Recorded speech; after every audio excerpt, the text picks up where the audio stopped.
सी बात है।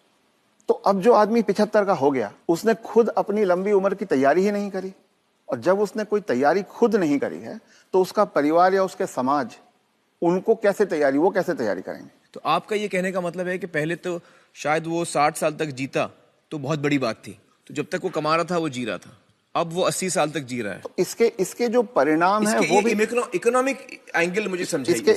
इसके इकोनॉमिक एंगल बहुत भयावह है। आज हिंदुस्तान में 60 साल की उम्र में आपने एक आदमी को रिटायर कर दिया।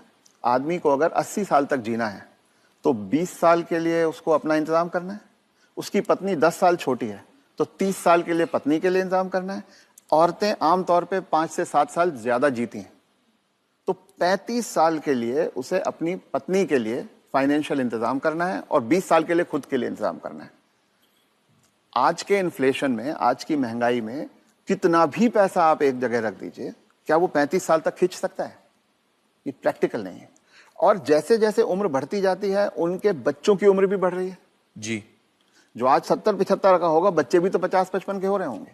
वो अपना बुढ़ापा देखेंगे, वो अपनी लड़की की शादी देखेंगे, वो अपने मकान की किस्त चुकाएंगे। तो जो पीढ़ियों के बीच की जो दूरियां हैं वो बढ़ती जाती हैं। ये इकोनॉमिक वजह से बढ़ रही है। इकोनॉमिक वजह से बढ़ रही हैं। तो अब वो जो कॉन्सेप्ट है कि 60 साल की उम्र में हम रिटायर हो जाएं, उससे बाहर निकलना होगा।